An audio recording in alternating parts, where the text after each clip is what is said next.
माझं भाग्य आहे आणि मला निमकवड्या गावाचं प्रेम माझ्यावर आहे की हे माझं कीर्तन जे आहे हे या गावातलं 5वं कीर्तन आहे. प्रवचन किती झाले याचं गिनतीच नाही आहे, पण कीर्तन म्हणून हे 5वं आहे. याच्यामध्ये 2 काल्याची कीर्तन झाले, एक सांप्रदायिक कीर्तन झालं उन्हाळीच्या त्या सप्त्यामध्ये, आणि मागच्या वर्षी राष्ट्रीय कीर्तन झालं आणि यावर्षीही राष्ट्रीय कीर्तनाचा योग आला. हे तुमच्या सर्वांचं भाग्य आहे. सांगण्यासारखी अशी गोष्ट आहे. मी त्या सप्त्यामध्ये कलीचे 5 घरं सांगितले होते आणि त्या 5 घरापासून कसं वाचायचं त्याचाही उपाय सांगितला होता. या कलियुगामधलं सर्व वर्णन त्या कीर्तनामध्ये मी केलं होतं. तर इथं जो आपला विषय सुरू आहे वृद्ध माता पिता, तर एक तो फार मोठं ते भावगीत आहे की तो पुंडलिक होता दुष्ट आणि वैरी. पुंडलिकाने काय केलं, त्या देवाला बी वीट फेकली आणि विटेवर उभं केलं. आणि कशासाठी, तर मी आता माझ्या आई वडिलांची सेवा करू राहिलो. पुंडलिक पहिले दुष्टपणा केला, बायको खांद्यावरील आई वडिलांच्या दोरी, परंतु नंतर त्याला समजलं की आई वडिलाशिवाय काही पर्याय नाही. तो एवढा सेवेमध्ये भिडला आई वडिलांच्या की शेवटी देव त्याच्या भेटीला आला आणि बाहेरून आवाज देऊ लागला की पुंडलिका मी आलो.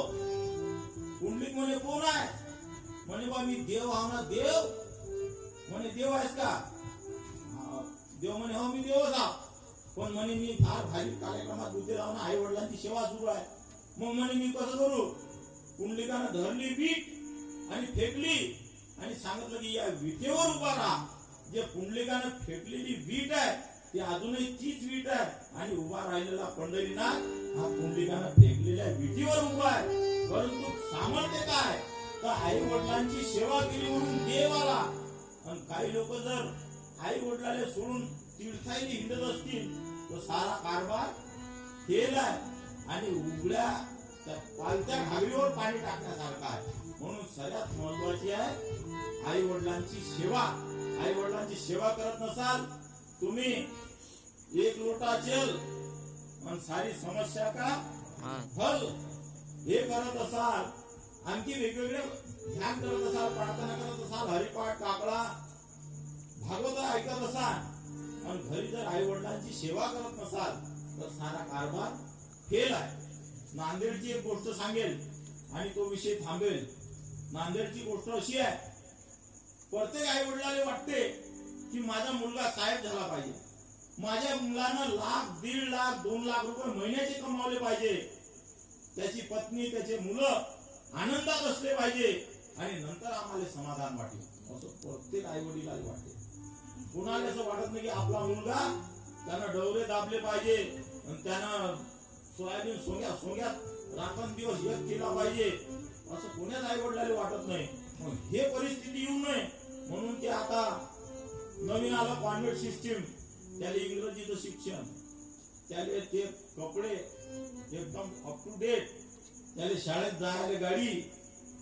आता माझा मुलगा मुलगी आहे, मी हिशोब लावला त्याचा, ते पहिल्या वर्गात ज्यावेळेस गेले त्यावेळेस माझ्या खिशातून 50,000 गेले होते एका एकाचे.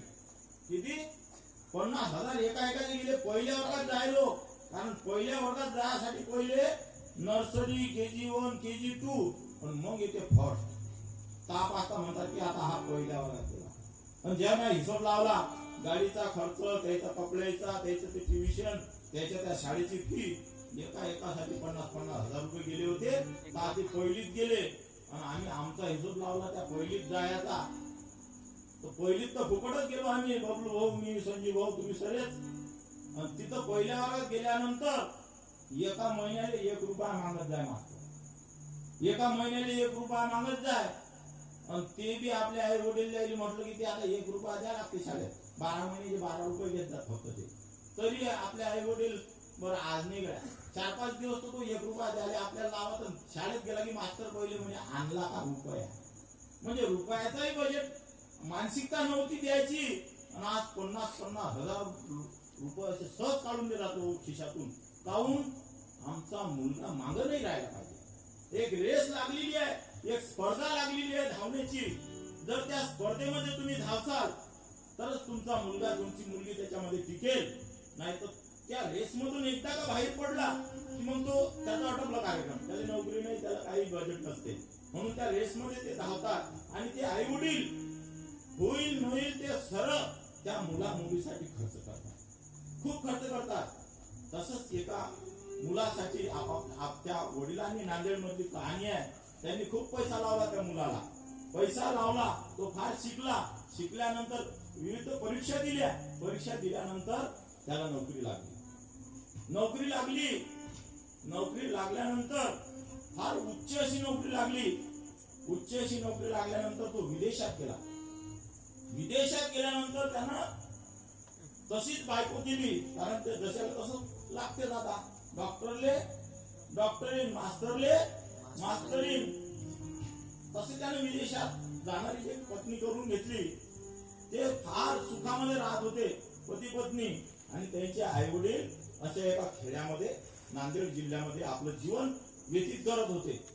त्यांनी खूप पैसा कमावला, मुला मुलींनी, त्यांच्या मुलाने आणि सुनीने इतका पैसा कमावला की ते डॉलर मध्ये कमाई करत होते.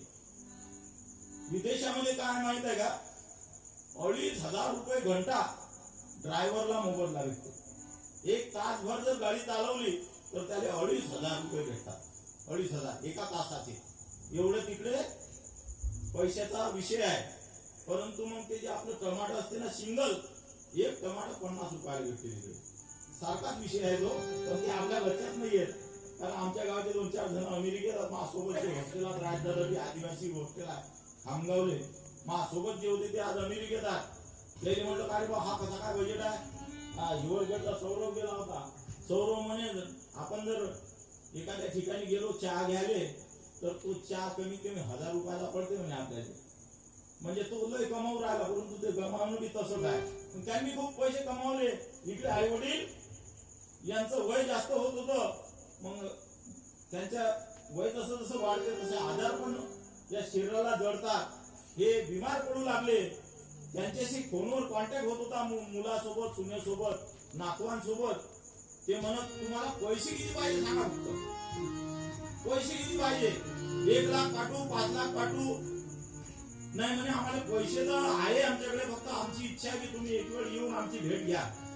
ते म्हणत आता काय बाबा भेट घेणं म्हणजे काही साधा विषय आहे का, अमेरिकेतून यायचं म्हटलं म्हणजे कमीत कमी 10-12 लाख असे चालले जातात म्हणे आमचे. मग म्हणे आम्ही जे पैसा लावलो ते सारा फेल गेला कारभार. नाही म्हणे तुम्ही पैसे लावले हे मान्य आहे आम्हाला, पण आता तुमच्या जोडी येणं म्हटलं म्हणजे कठीणच कार्यक्रम आहे. मग अशा याच्यात त्या मुलाची आई फार बिमार पडली, आणि बिमार पडल्यानंतर तिला हॉस्पिटलमध्ये भरती केल्या गेलं. शेवटच्या क्षणाला ते वृद्धाश्रमामध्ये होते.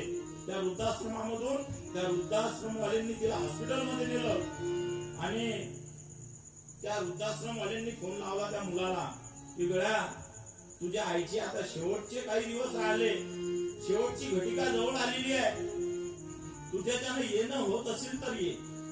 वडील बोलले मुलासोबत की गळ्या आता तुझी आई जी आहे शेवटच्या क्षणाकडे आहे, आणि तिची इच्छा आहे की तुला एक वेळ पाहावं. तुला तिला पाहावची काही इच्छा नाही, पण तिची इच्छा आहे की माझ्या मुलाला मी एवढं कष्ट करून शिकवलं, नोकरीवर लावलं, एकदा माझ्या डोळ्याने माझ्या मुलाला पाहावं.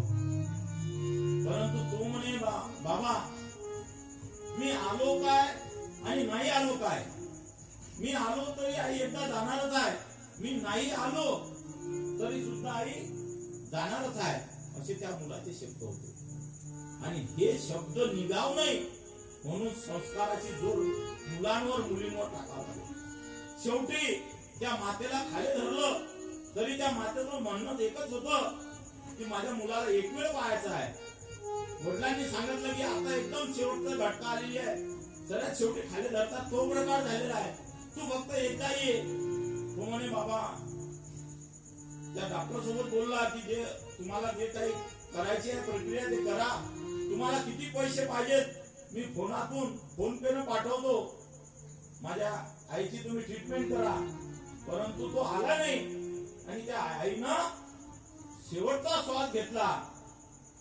आणि त्या एका गीतकारानं एका कवीनं तर फार मोठं लिहिलं, तुझ्यासाठी जीवन जाळले रे बाळा पुणे नाही पाणी पाजले. शेवटच्या क्षणी एकच इच्छा असते आई वडिलांची की माझ्या मुलानं शेवटचं पाणी, शेवटचं दूध त्याच्या हाताने आम्हाला पाजा. परंतु त्यानं आईला पाणी पाजलं नाही आणि तो आला बी नाही. तशी स्थिती नंतर वडिलांची सुद्धा झाली. म्हणजे आपल्या मुलांना तुम्ही जे काही शिकवता, फार मोठं सुशिक्षित बनवता आणि त्यांना नोकरीवर लावता, परंतु त्यांच्याकडून परतफेड जर अशी होत असेल तर आता आई वडिलांनी सुद्धा मुलांवर कसे संस्कार टाकायचे याचं भान आपल्याला असलं पाहिजे. विठ्ठल